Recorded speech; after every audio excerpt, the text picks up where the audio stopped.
The Happy Prince.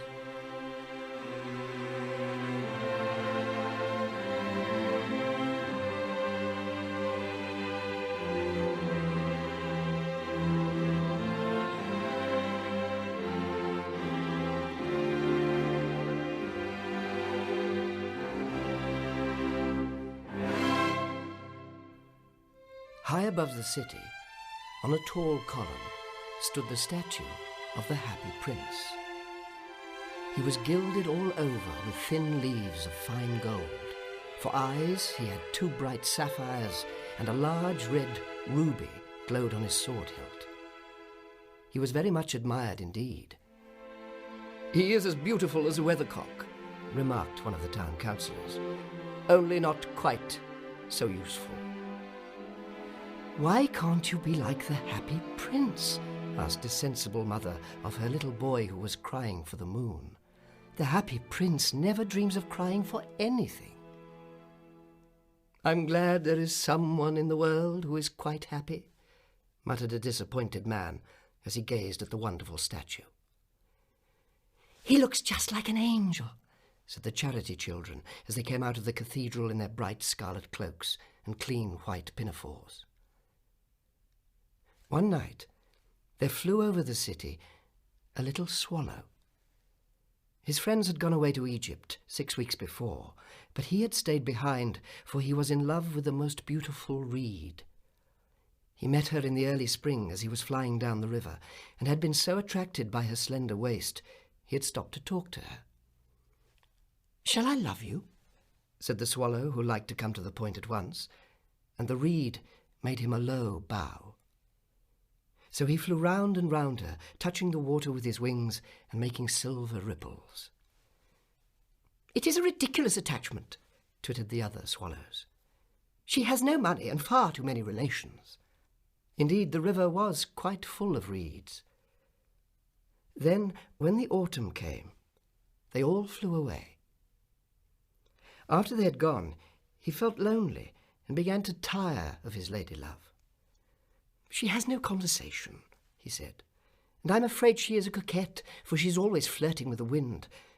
And certainly when the wind blew, the reed made the most delightful curtsies. "Will you come away with me?" he said finally to her. But the reed shook her head. She was so attached to her home. "You have been trifling with me," he cried. "I am off to the pyramids. Goodbye." And he flew away. All day long he flew, and at night time he arrived in the city. "Where shall I put up?" he said. Then he saw the statue on the tall column. "I will put up there," he cried. "It is a fine position with plenty of fresh air." So he alighted between the feet of the Happy Prince. "I have a golden bedroom," he said softly to himself as he looked around, and he prepared to go to sleep. But just as he was putting his head under his wing, a large drop of water fell on him. "What a curious thing!" he cried. "There is not a single cloud in the sky, the stars are quite clear and bright, and yet it is raining." Then another drop fell. "What is the use of a statue if it cannot keep the rain off?" he said. "I must look for a good chimney pot." But before he had opened his wings, a third drop fell, and he looked up and saw. What did he see? The eyes of the Happy Prince were filled with tears, and tears were running down his golden cheeks. His face was so beautiful in the moonlight that the little swallow was filled with pity. "Who are you?" he said. "I am the Happy Prince." "Why are you weeping, then?" asked the swallow. "You've quite drenched me." "When I was alive and had a human heart," answered the statue, "I did not know what tears were, for I lived in the palace of Sans Souci, where sorrow is not allowed to enter. In the daytime I played with my companions in the garden, and in the evening I led the dance in the great hall. Round the garden lay a very high wall, but I never cared to ask what lay beyond it. Everything about me was so beautiful. My courtiers called me the happy prince, and happy I was, if pleasure be happiness. So I lived, and so I died. And now that I am dead, they have set me up here, so high that I can see all the ugliness and misery of my city. And though my heart is made of lead, I cannot choose but weep. "What, is he not solid gold?" said the swallow to himself. He was too polite to make any personal remark out loud.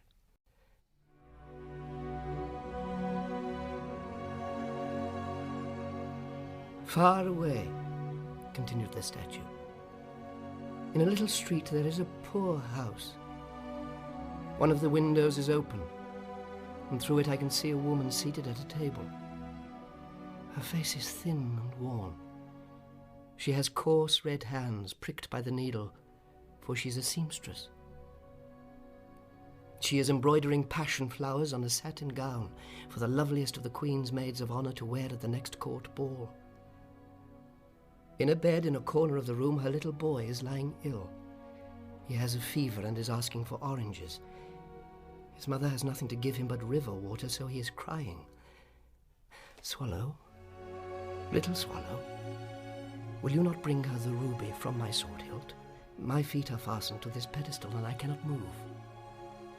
I am waited for in Egypt, said the swallow. My friends are already flying up and down the Nile and talking to the large lotus flowers. Soon they will go to sleep in the tomb of the great king. The king is there himself in his painted coffin. He is wrapped in yellow linen and embalmed with spices. Round his neck is a chain of pale jade, and his hands are like withered leaves.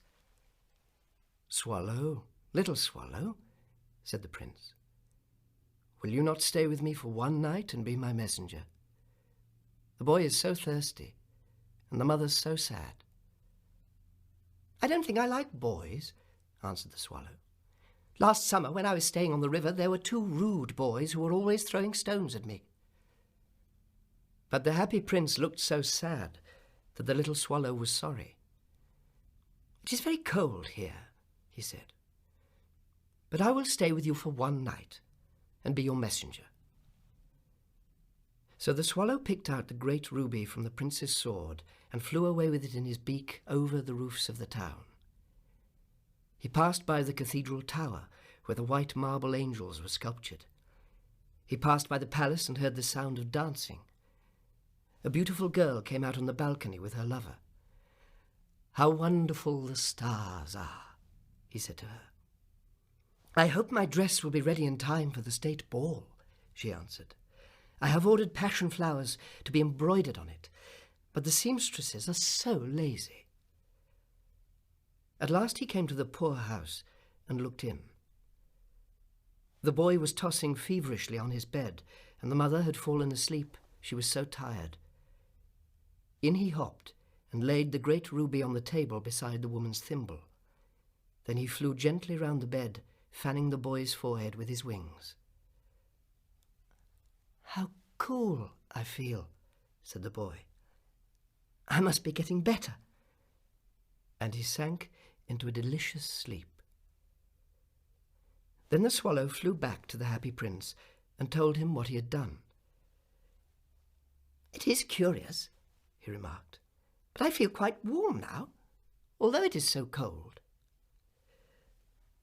That is because you have done a good action, said the prince. And the swallow began to think, and then he fell asleep. Thinking always made him sleepy. When day broke, he flew down to the river and had a bath.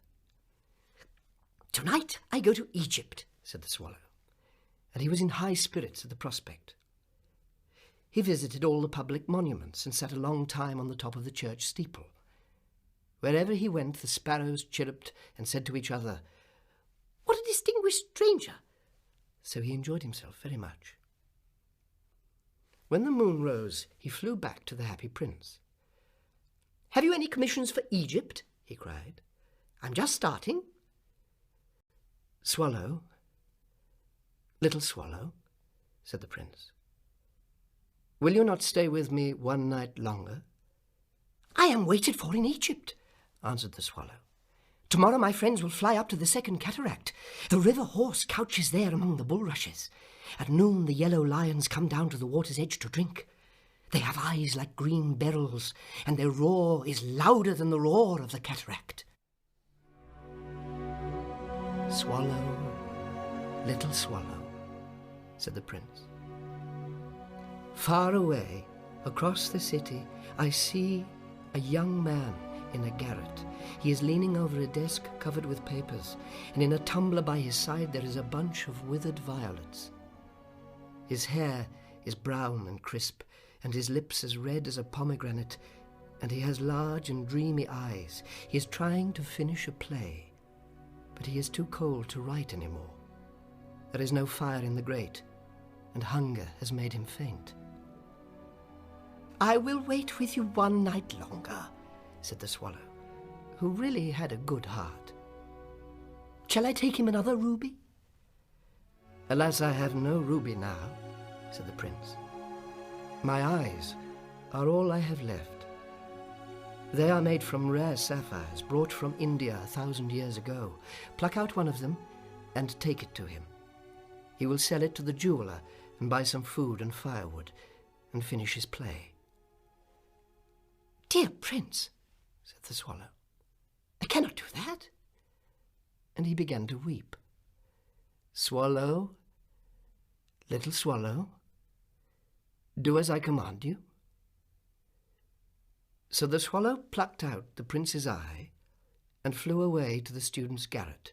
It was easy to get in, as there was a hole in the roof. Through this he darted and came into the room. The young man had his head buried in his hands, so he did not hear the flutter of the bird's wings, and when he looked up, he found the beautiful sapphire lying by the withered violets. "I am beginning to be appreciated," he cried. "This is from some great admirer. Now I can finish my play." And he looked quite happy. The next day, the swallow flew down to the harbour. He sat on the mast of a large vessel and watched the sailors hauling big chests out of the hold with ropes. "Heave ahoy!" they shouted, as each chest came up. "I am going to Egypt," cried the swallow. But nobody minded, and when the moon rose, he flew back to the happy prince.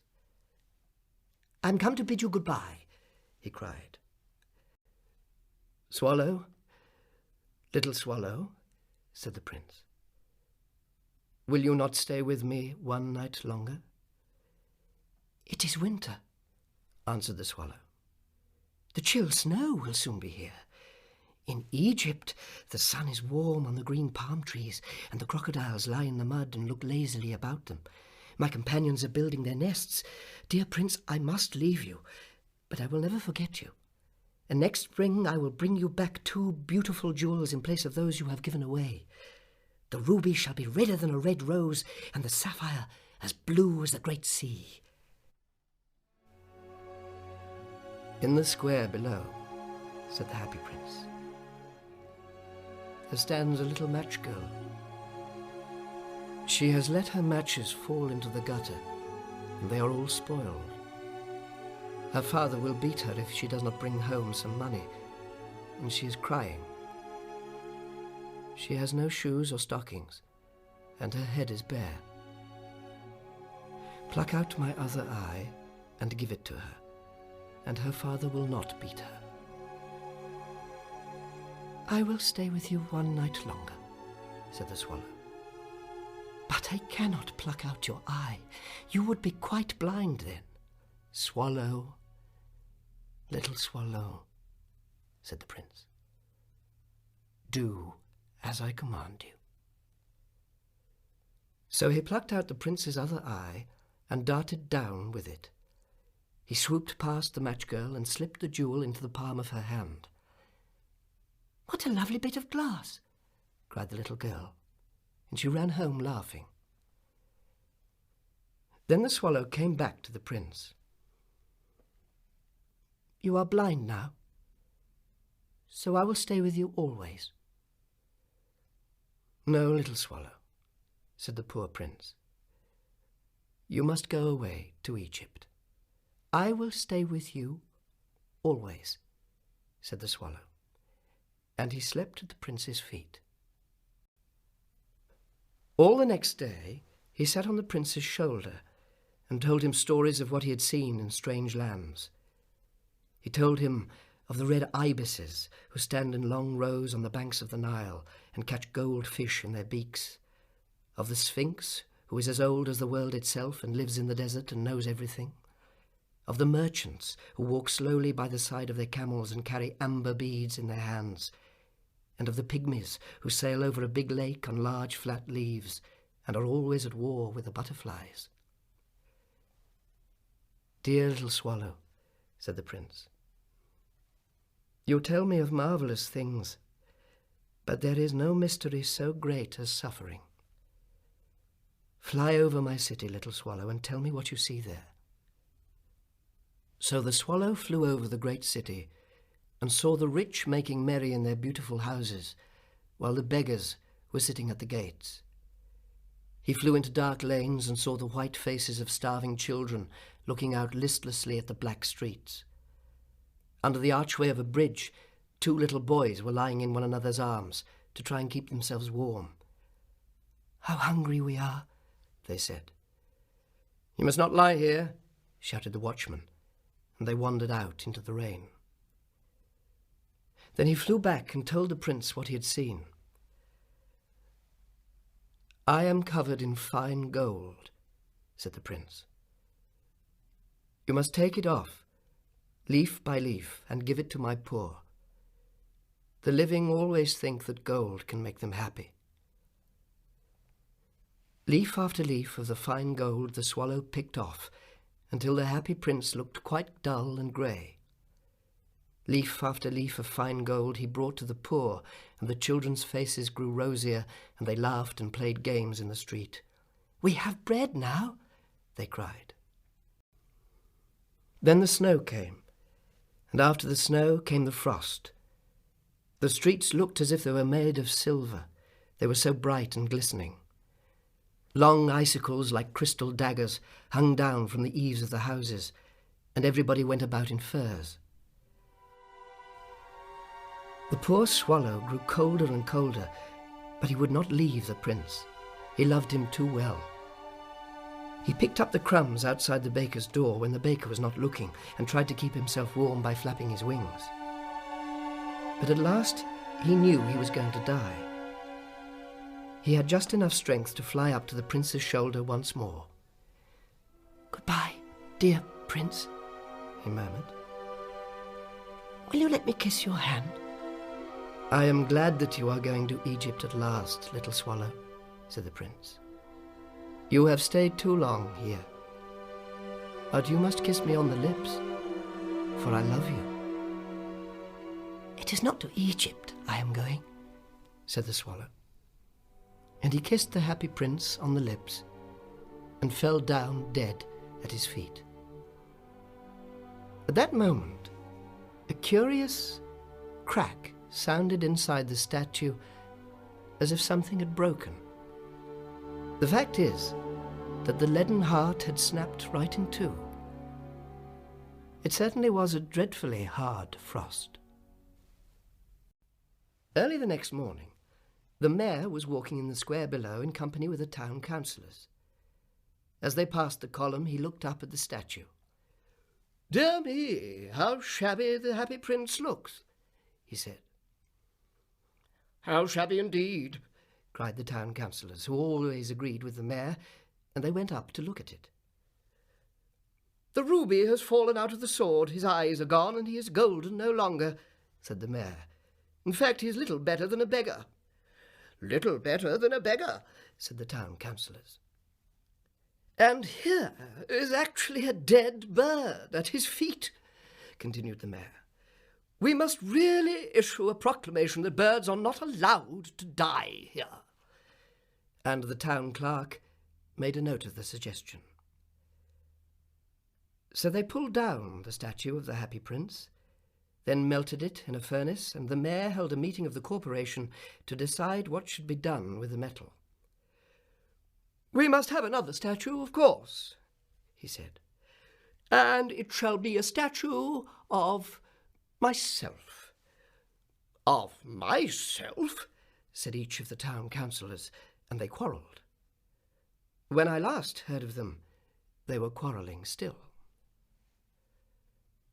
"What a strange thing," said the overseer of the workmen at the foundry. "This broken lead heart will not melt in a furnace. We must throw it away." So they threw it on a dust heap where the dead swallow was also lying.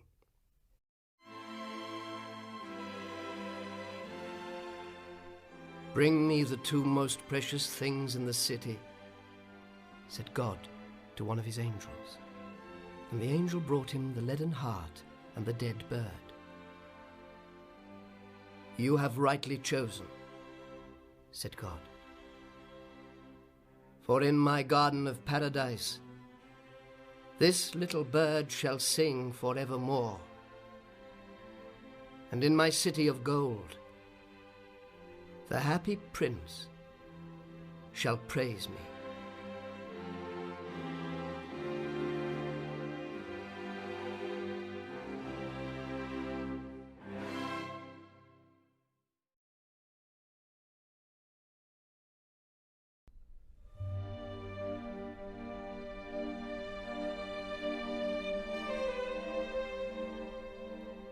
The Nightingale and the Rose.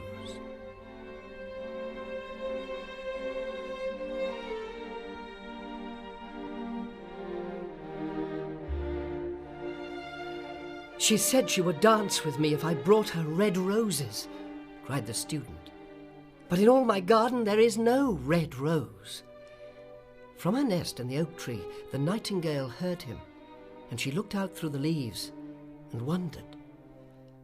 "No red rose in all my garden," he cried, and his beautiful eyes filled with tears. "On what little things does happiness depend! I have read all that the wise have written, and all the secrets of philosophy are mine. Yet for want of a red rose, my life is made wretched." "Here at last is a true lover," said the nightingale. "Night after night I have sung of him, though I did not know him. Night after night I told his story to the stars, and now I see him. His hair is as dark as the hyacinth blossom, and his lips are red as the rose of his desire. But passion has made his face like pale ivory, and sorrow has set her seal upon his brow." "The prince gives a ball tomorrow night," murmured the young student. "My love will be of the company. If I bring her a red rose, she will dance with me till dawn. If I bring her a red rose, I shall hold her in my arms, and she will lean her head upon my shoulder, and her hand will be clasped in mine. But there is no red rose in my garden, so I shall sit lonely, and she will pass me by. She will not notice me, and my heart will break." "Here indeed is the true lover," said the nightingale. "What I sing of he suffers. What is joy to me, to him is pain. Surely love is a wonderful thing. It is more precious than emeralds, and dearer than fine opals. Pearls and pomegranates cannot buy it, nor is it found in the marketplace. It may not be purchased from merchants, nor can it be weighed out in the balance for gold." "The musicians will sit in their gallery," said the young student, "and my love will dance to the sound of the harp and the violin. She will dance so lightly her feet will not touch the floor. But with me she will not dance. I have no red rose to give her." And he flung himself down on the grass and buried his face in his hands and wept. "Why is he weeping?" asked a little green lizard as he ran past him with his tail in the air. "Why, indeed?" said a butterfly fluttering about after a sunbeam. "Why, indeed?" whispered a daisy to his neighbour in a soft voice. "He is weeping for a red rose," said the nightingale. "For a red rose?" they cried. "How ridiculous!" And the little lizard, who was something of a cynic, laughed outright. But the nightingale understood the secret of the student's sorrow, and she sat silent in the oak tree and thought about the mystery of love. Suddenly she spread her brown wings and soared into the air. She passed through the grove like a shadow, and like a shadow she sailed across the garden. In the centre of the grass plot was standing a beautiful rose tree, and when she saw it, she flew over to it and lit upon a spray. "Give me a red rose," she cried, "and I will sing you my sweetest song." "My roses are white," it answered, "as white as the foam of the sea, and whiter than the snow on the mountain. Go to my brother who grows round the old sundial. Perhaps he will give you what you want." So the nightingale flew over to the rose tree that was growing round the old sundial. "Give me a red rose," she cried, "and I will sing you my sweetest song." "My roses are yellow," it answered, "as yellow as the hair of the mermaid who sits on the amber throne, and more yellow than the daffodil that blooms in the meadow before the mower comes with his scythe. Go to my brother who grows beneath the student's window. Perhaps he will give you what you want." So the nightingale flew over to the rose tree that was growing beneath the student's window. "Give me a red rose," she cried, "and I will sing you my sweetest song." "My roses are red," it answered, "as red as the feet of the dove, and redder than the great fans of coral that wave and wave in the ocean cavern. But the winter has chilled my veins, and the frost has nipped my buds, and I shall have no roses at all this year." "One red rose is all I want," cried the nightingale. "Only one red rose. Is there no way I can get it?" "There is a way," answered the tree. "But it is so terrible, I dare not tell you." "Tell it to me," said the nightingale. "I am not afraid." "If you want a red rose," said the tree, "you must build it out of music by moonlight and stain it with your own heart's blood. You must sing to me with your breast against a thorn. All night long you must sing to me, and the thorn must pierce your heart, and your life-blood must flow into my veins and become mine." "Death is a very great price to pay for a red rose," cried the nightingale. "And life is very dear to all. It is pleasant to sit in the green wood and to watch the sun in his chariot of gold and the moon in her chariot of pearl. Sweet is the scent of the hawthorn, and sweet are the bluebells that hide in the valley and the heather that blows on the hill. Yet love is better than life, and what is the heart of a bird compared to the heart of a man?" So she spread her brown wings for flight and soared into the air. She swept over the garden like a shadow, and like a shadow she sailed through the grove. The young student was still lying on the grass where she had left him, and the tears were not dry in his beautiful eyes. "Be happy," cried the nightingale. "Be happy. You shall have your red rose. I will build it out of music by moonlight and stain it with my own heart's blood. All I ask is that you will be a true lover." The student looked up from the grass and listened, but he could not understand what the nightingale was saying to him, for he only knew the things that are written in books. But the oak tree understood and felt sad, for he was fond of the little nightingale who had built her nest in his branches. "Sing me one last song," he whispered. "I shall feel very lonely when you are gone." So the nightingale sang to the oak tree, and her voice was like water bubbling from a silver jar. When she had finished her song, the student got up and went to his room and lay down on his pallet bed and began to think of his love, and after a time fell asleep. And when the moon shone in the heavens, the nightingale flew to the rose tree and set her breast against the thorn. All night long she sang with her breast against the thorn, and the cold crystal moon leaned down and listened. All night long she sang, and the thorn went deeper and deeper, and her life-blood ebbed away from her. And on the topmost spray of the rose tree there blossomed a marvellous rose, petal following petal, as song followed song. Pale at first, as the mist that hangs over the river, pale as the feet of the morning, and silver as the wings of the dawn. As the shadow of a rose in a mirror of silver, as the shadow of a rose in a water pool, so was the rose that blossomed on the topmost spray of the tree. But the tree cried to the nightingale, "Press closer, little nightingale, or day will come before the rose is finished." So the nightingale pressed close against the thorn, and louder grew her song, and a delicate flush of pink came into the leaves of the rose like the flush in the face of the bridegroom when he kisses the bride. But the thorn had not yet reached her heart, so the rose's heart remained white, for only a nightingale's heart's blood can crimson the heart of a rose. And the tree cried to the nightingale, "Press closer, little nightingale, or day will come before the rose is finished." So the nightingale pressed closer against the thorn, and the thorn touched her heart, and a fierce pang of pain shot through her. Bitter, bitter was the pain. Wilder, wilder grew her song.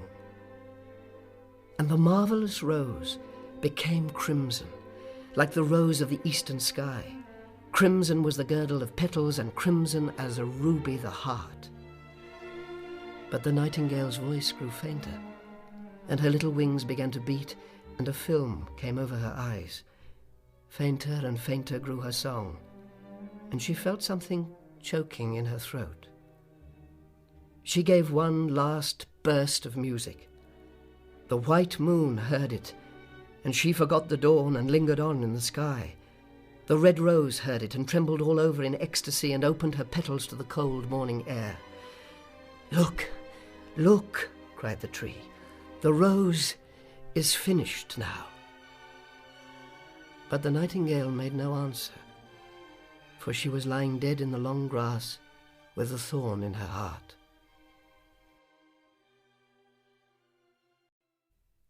And at noon, the student opened his window and looked out.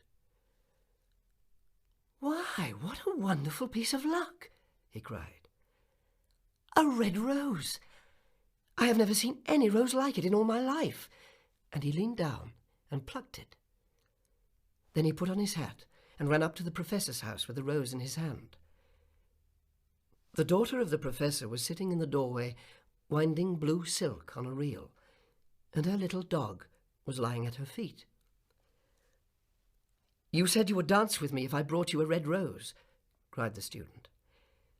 "Here is the reddest rose in all the world. You will wear it tonight next to your heart, and as we dance together it will tell you how I love you." But the girl frowned. "I am afraid," she answered. "It will not go with my dress. Besides, the Chamberlain's nephew has sent me some real jewels, and everybody knows jewels cost far more than flowers." "Well, my word, you are ungrateful," said the student angrily, and he threw the rose into the street, where it fell into the gutter, and a cartwheel went over it. "Ungrateful?" said the girl. "I tell you what, you are very rude, and after all, who are you? Only a student. Why, I don't believe you have even got silver buckles to your shoes as the Chamberlain's nephew has." And she got up from her chair and went into the house. "What a silly thing love is," said the student as he walked away. "It is always telling one of things that are not going to happen, and making one believe things that are not true. In fact, it is quite unpractical. I shall go back to philosophy." So he returned to his room and pulled out a great dusty book and began to read.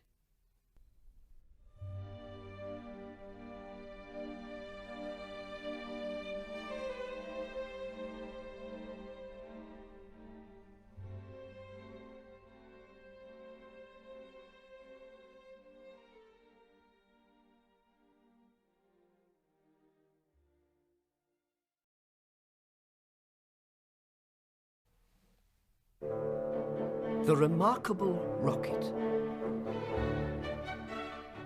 The king's son was going to be married, so there were general rejoicings. He had waited a whole year for his bride, and at last she had arrived. She was a Russian princess and had driven all the way from Finland in a sledge drawn by 6 reindeer. The sledge was shaped like a great golden swan, and between the swan's wings lay the little princess herself.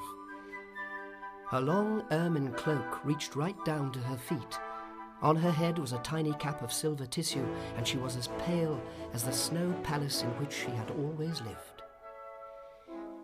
"She is like a white rose," they said, and they threw down flowers on her from the balconies. At the gate of the castle, the prince was waiting to receive her. He had dreamy violet eyes, and his hair was like fine gold. When he saw her, he sank on one knee and kissed her hand. "Your picture was beautiful," he murmured, "but you are more beautiful." And the little princess blushed. "She was like a white rose before," said a young page to his neighbour, "but she is like a red rose now." And the whole court was delighted. For the next 3 days, everybody went about saying, "White rose, red rose, red rose, white rose," and the king gave orders that the page's salary was to be doubled. As he received no salary at all, this was not much use to him, but it was considered a great honour. When the 3 days were over, the marriage was celebrated. It was a magnificent ceremony, and the bride and the groom walked hand in hand under a canopy of purple velvet embroidered with little pearls. Then there was a state banquet, which lasted for 5 hours. The prince and the princess sat at the top of the great hall and drank out of a cup of clear crystal. Only true lovers could drink out of this cup, for if false lips touched it, it grew grey and dull and cloudy. "It is quite clear that they love each other," said the little page, "as clear as crystal." And the king doubled his salary a second time. "What an honour!" cried all the courtiers. After the banquet there was to be a ball. The bride and bridegroom were to dance the rose dance together, and the king had promised to play the flute. He knew only 2 airs, and was never quite certain which one he was playing, but it made no matter, for whatever he did, everybody cried out, "Charming, charming!" The last item on the programme was a grand display of fireworks, to be let off exactly at midnight. The little princess had never seen a firework in her life, so the king had given orders that the royal pyrotechnist should be in attendance on the day of her marriage. "What are fireworks like?" she had asked the prince one morning. "They are like the aurora borealis," said the king, who always answered questions that were addressed to other people. "Only more natural. I prefer them to stars myself, as you always know when they're going to appear, and they are as delightful as my own flute playing. You must certainly see them." So at the end of the king's garden, a great stand was set up, and as soon as the royal pyrotechnist had put everything in its proper place, the fireworks began to talk to each other. "The world is very beautiful," cried a little squib. "Just look at those yellow tulips. Why, if they were real crackers, they could not be lovelier. I'm very glad I have travelled. Travel improves the mind wonderfully and does away with all one's prejudices."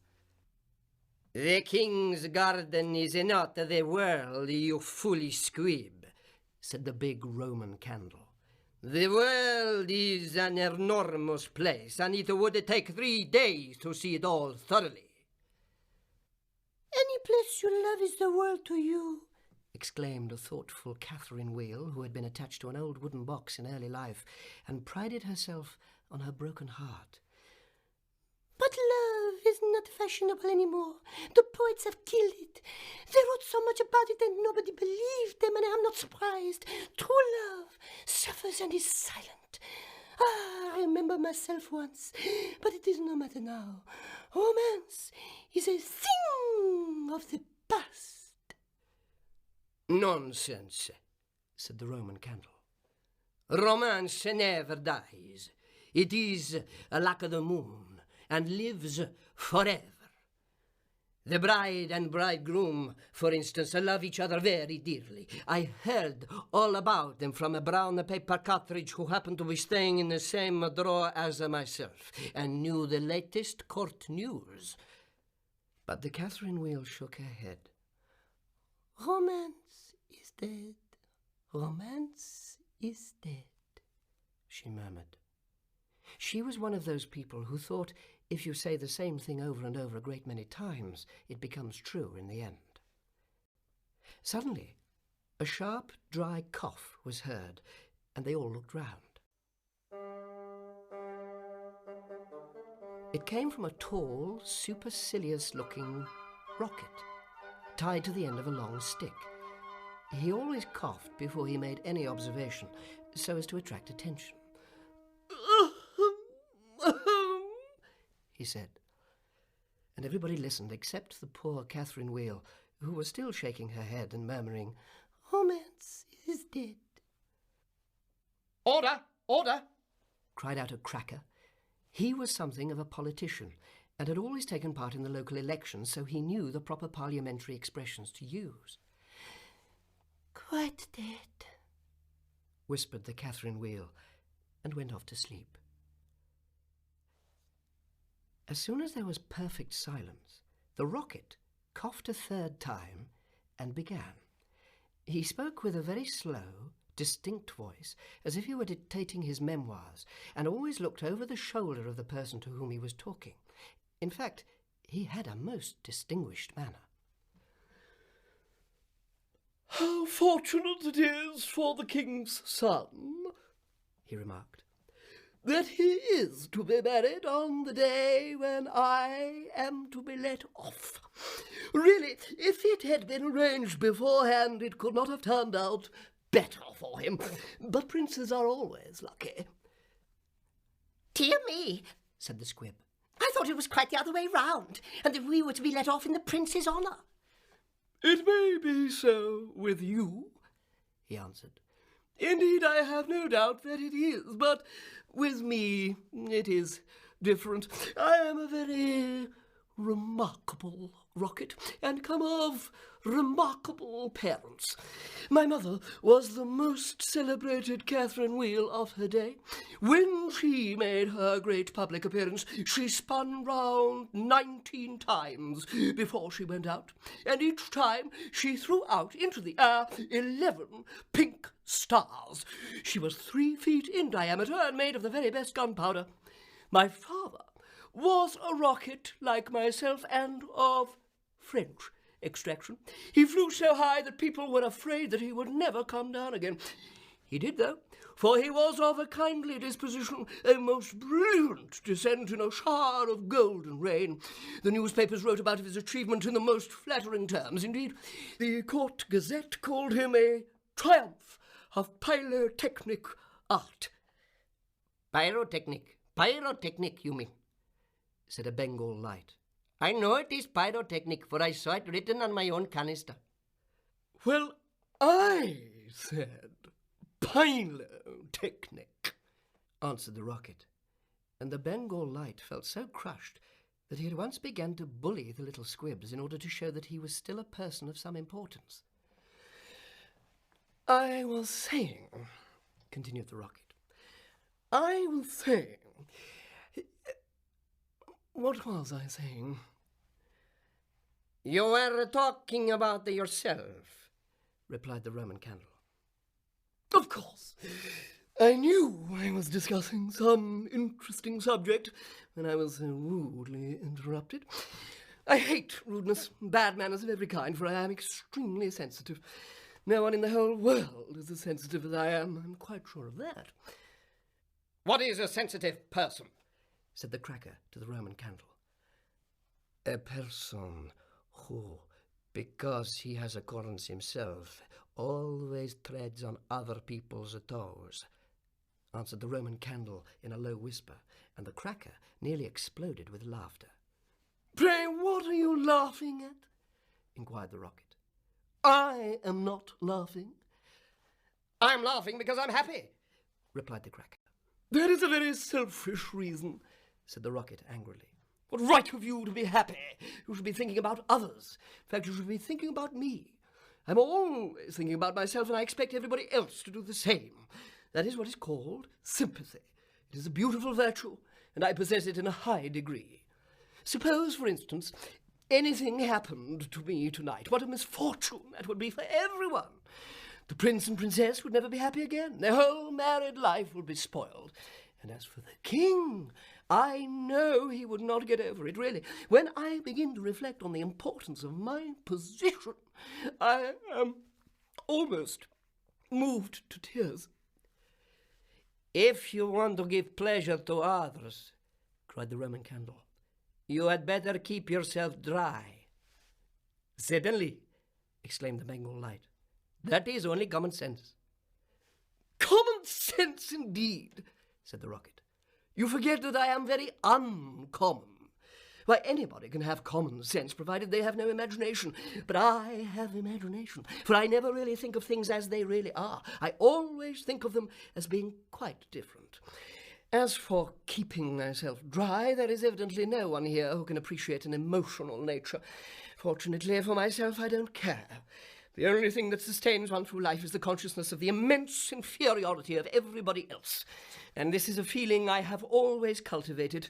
But none of you have any hearts. Here you are, laughing and making merry, just as if the prince and princess had not been just married. Well, really, exclaimed a small fire balloon. Why not? It is a joyful occasion, and when I soar up into the air, I intend to tell the stars all about it. You'll see them twinkle when I talk to them about the pretty bride. Oh, what a trivial view of life, said the Rocket. But it is only what I expected. There is nothing in you. You are hollow and empty. Why, perhaps the prince and princess may go to live in a country where there is a deep river, and perhaps they may have only one son, a little fair-haired boy with violet eyes like the prince himself, and perhaps some day he may go out to walk with his nurse, and perhaps the nurse may go to sleep under a great elder tree, and perhaps the little boy may fall into the river and be drowned. What a terrible misfortune! Poor people, to lose their only son. It is really too dreadful. I shall never get over it. But they have not lost their only son, said the Roman Candle. No misfortune has happened to them at all. I never said they had, replied the Rocket. I said that they might. If they had lost their only son, there would be no use in saying anything more about the matter. I hate people who cry over spilt milk, but when I think that they might lose their only son, then I am very much affected. Oh, you certainly are, cried the Bengal Light. In fact, you are the most affected person I ever met. You are the rudest person I ever met, said the Rocket. And you cannot understand my friendship for the prince. Why, you don't even know him, growled the Roman Candle. I never said I knew him, answered the Rocket. I dare say that if I knew him, I should not be his friend at all. It is a very dangerous thing to know one's friends. You had better keep yourself dry, said the fire balloon. That is the important thing. Very important for you, I have no doubt, answered the Rocket.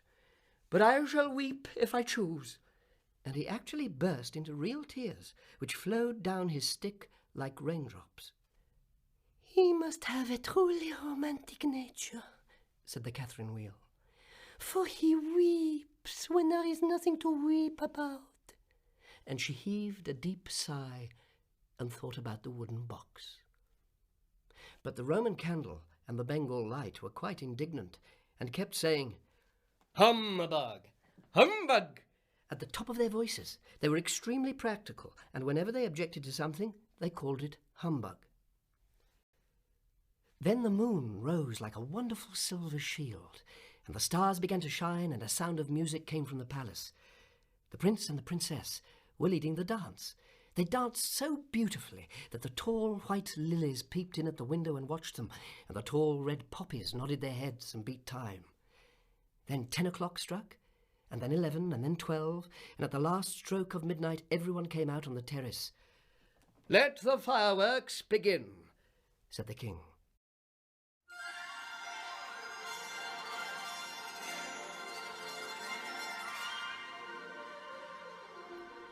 It was certainly a magnificent display.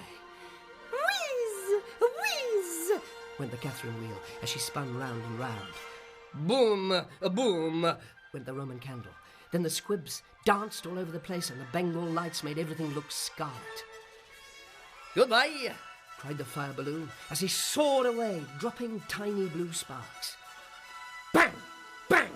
Answered the crackers, enjoying themselves immensely.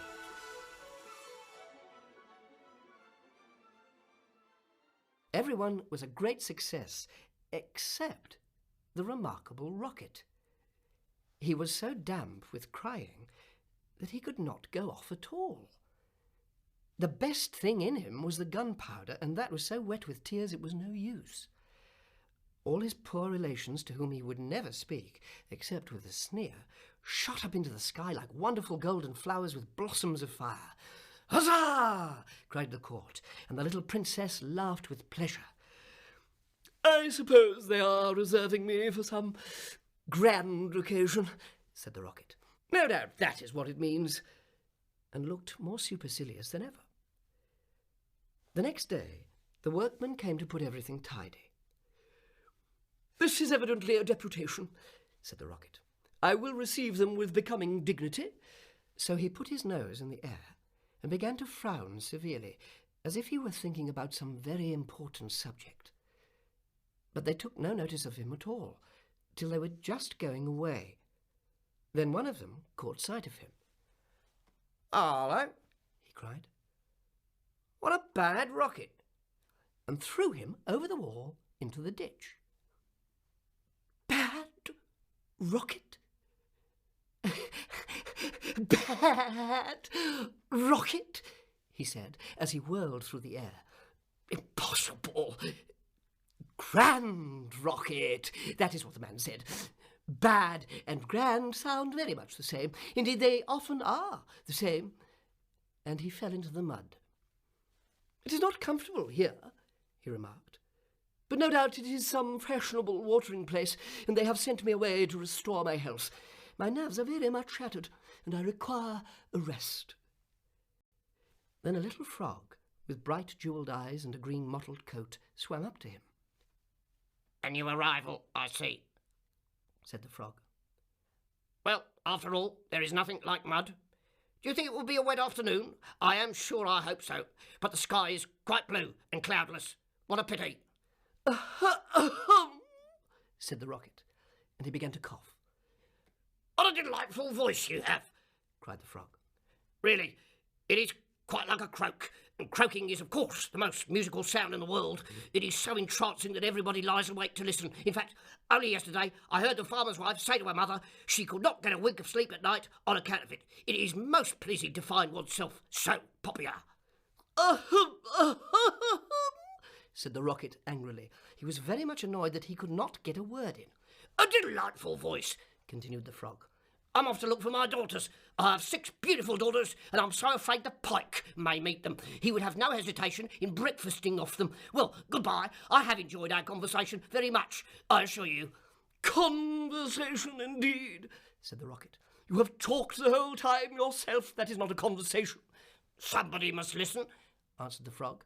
"And I like to do the talking myself. It saves time and prevents arguments." "But I like arguments," said the Rocket. "I hope not," said the frog complacently. "Arguments are extremely vulgar. Everybody in good society holds exactly the same opinions. Goodbye, second time. I see my daughters in the distance." And the little frog swam away. "You are a very irritating person," said the Rocket. "Very ill-bred. I hate people who want to talk about themselves as you do, when one wants to talk about oneself as I do. It is what I call selfishness, and selfishness is a detestable thing, especially to one of my temperament, for I am well known for my sympathetic nature. In fact, you should take example by me. You could not possibly have a better model. Of course, you know nothing of these matters. You are a provincial." "There is no good talking to him," said a dragonfly sitting on top of a large brown bulrush.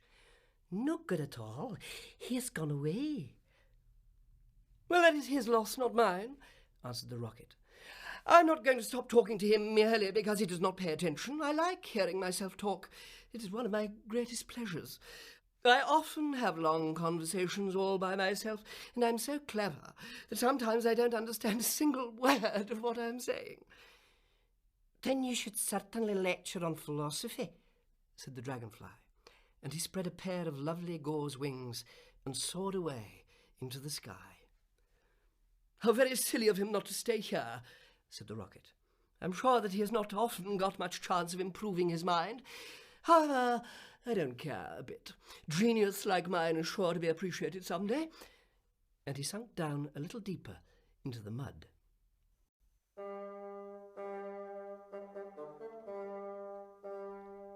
After some time, a large white duck swam up to him. She had yellow legs and webbed feet, and was considered a great beauty on account of her wattle. "Quack, quack, quack," she said. "What a curious shape you are. May I ask if you were born like that, or is it the result of an accident?" It is quite evident that you have always lived in the country, answered the rocket. Otherwise you would know who I am. However, I excuse your ignorance. You will no doubt be surprised to hear that I can fly up into the sky and come down again in a shower of golden rain. "I don't think much of that," said the duck, "as I cannot see what use it is to anyone. Now, if you could plough the fields like the ox, or look after the sheep like the collie dog, that would be something." My good creature, cried the rocket, I see you belong to the lower orders. A person of my position is never useful. We have certain accomplishments, and that is more than sufficient. Indeed, I have always been of the opinion that hard work is simply the refuge of people who have nothing whatever to do. Well, well, said the duck, who never quarrelled with anyone. Everybody has different tastes. I hope at any rate you're going to take up residence here. Oh, duh, no, cried the rocket. I'm merely a visitor, a distinguished visitor. I find this place rather tedious. I shall probably go back to court, for I know that I am destined to make a sensation in the world. I had thoughts of entering public life once myself, remarked the duck. There are so many things that need reforming. Now I go in for domesticity and look after my family. I am made for public life, said the rocket. So are all my relations. Whenever we appear, we excite great attention. I have not actually appeared myself, but when I do so, it will be a magnificent sight. As for domesticity, it ages one rapidly and distracts one's mind from higher things. Ah, the higher things of life, how fine they are, said the duck. And that reminds me of how hungry I feel. And she swam away down the stream, saying, quack, quack, quack. Come back, screamed the rocket. I have a great deal to say to you. But the duck paid no attention. I am glad that she has gone, he said to himself. She had a decidedly middle-class mind. And he sank a little deeper into the mud, when suddenly 2 little boys came running down the bank with a kettle and some wood. Look at this old stick, cried one of the boys. I wonder how it came here. And he picked the rocket out of the ditch. Old stick, said the rocket. Impossible. Gold stick. That is what he said. Gold stick is very complimentary. Let us put it into the fire, said the other boy. It will help to boil the kettle. So they piled up the wood and put the rocket on top and lit the fire. Magnificent, cried the rocket. They are going to let me off in broad daylight so that everyone can see me. We'll go to sleep now, and when we wake up the kettle will be boiled, said the boys, and they lay down on the grass and shut their eyes. The rocket was very damp and took a long time to burn. At last the fire caught him. Now I'm going off, he cried, and he made himself very stiff and straight. I know I shall go much higher than the stars, much higher than the moon, much higher than the sun. In fact, I shall go so high that fizz, fizz, fizz, and he went straight up into the air. "Delightful!" he cried. "I shall go on like this forever! What a success I am!" But nobody saw him. Then he began to feel a curious tingling sensation all over. "Now I'm going to explode," he cried. "I shall set the whole world on fire and make such a noise that nobody will talk about anything else for a whole year." And he certainly did explode. Bang, bang, bang went the gunpowder. There was no doubt about it. But nobody heard him, not even the two little boys, for they were sound asleep. Then all that was left was the stick, and this fell on the back of a goose who was taking a walk by the ditch. "Heavens!" cried the goose. "It is going to rain sticks!" And she rushed into the water. "I knew I should create